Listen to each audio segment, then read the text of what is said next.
Vendredi 10 septembre 2021, bienvenue à la compilation des infos sur Kobro TV Africa. Dégradation des voies secondaires à Parakou, les habitants du quartier Nima vivent le calvaire. Éliminatoire Coupe du Monde Qatar 2022, les écureuils du Bénin pour l'instant deuxième du groupe J derrière la Tanzanie. À l'international, coup d'état en Guinée-Conakry, les Guinéens tournent petitement la page Alpha Condé.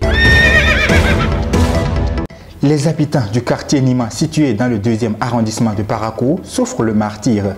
Et pour cause, certaines voies secondaires qui mènent à ce quartier sont complètement dégradées. Le tronçon quittant ce quartier jusqu'au stade Omnisport en passant par le siège de la TDA Pôle 4 est complètement impraticable. Quelques usagers rencontrés se désolent de l'état de cette voie et lancent un appel aux autorités communales et gouvernementales afin de sauver des vies.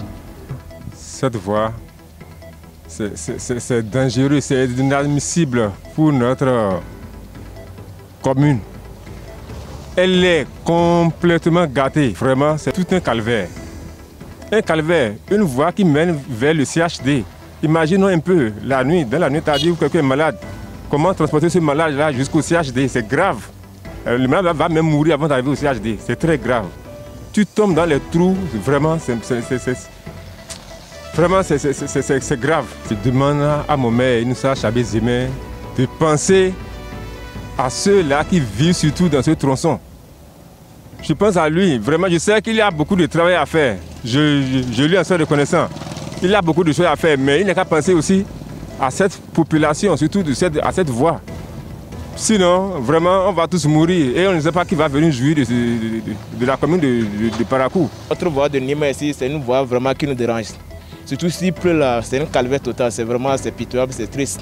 Donc on fait appel au gouvernement de penser à nous pour que ces communs là, ils n'ont qu'à trouver solution pour notre voie. Sinon ça ne va pas. Si tu pleut là, tu vas voir les hommes, les mamans, les vieilles, se tombent par gauche à droite. Donc vous-même vous voyez dans le trou là.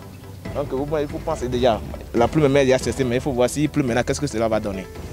Hormis le quartier Nima, les quartiers Banikani 1 à 6, Korobororou, Nouveau Quartier, Lavon de Mbosco et bien d'autres voies d'accès végètent dans la même situation.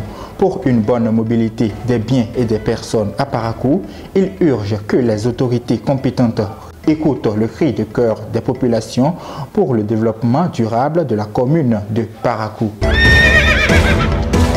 Après s'être imposé sur un score de 1-0 face au Barea du Madagascar à Antananarivo, grâce à un but de la tête de Steve Mounier, intervenu à la 22e minute de jeu lors de la première journée des éliminatoires du Mondial Qatar 2022. Les écureuils du Bénin étaient en tête du groupe J, devant la Tanzanie et la République démocratique du Congo, qui s'étaient neutralisés sur un score de 1 but partout à l'arrivée. Tout était donc bien parti pour les écureuils du Bénin qui, malheureusement lors de la deuxième journée, n'ont pas réussi à battre les léopards. À l'issue de ce match, le score était de 1 but partout. Ce résultat de la deuxième journée permet aux écureuils de finir deuxième du groupe J à cause de la victoire de la Tanzanie sur la RDC avec un score de 3-2. Ainsi, les poulains de Michel Dussuyer perdent la première place du classement et se contentent de la deuxième avec 4 points plus 1 plus 2 buts devant la Tanzanie qui totalise 4 points plus 1 plus 4 buts.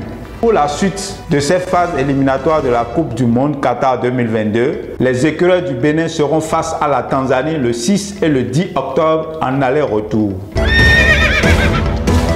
En Guinée-Conakry, la situation socio-économique du pays, le dysfonctionnement des institutions républicaines, l'instrumentalisation de la justice, le piétinement des droits des citoyens, l'irrespect des principes démocratiques, la politisation à outrance de l'administration publique, la gabegie financière, la pauvreté et la corruption endémique ont amené l'armée républicaine, ayant à sa tête le lieutenant-colonel Mamadi Doumbouya, à mettre fin au règne du président Alpha Condé qui est à son 3e mandat. Tout a commencé le 5 septembre 2021 où grâce à des tirs nourris, les putschistes ont réussi à capturer le président Alpha Condé. 2 jours après le coup d'État réussi, un premier groupe de plusieurs dizaines d'opposants au régime déchu, détenus à la prison civile de Conakry, a commencé à être libéré, précise Le Monde Afrique. Toujours selon Le Monde Afrique, les militaires amenés par le chef des forces spéciales, le lieutenant-colonel Mamadi Doumbouya, insistent sur la prochaine ouverture d'une concertation nationale pour définir les modalités de la transition politique conduite par un futur gouvernement d'union nationale. Pour l'instant,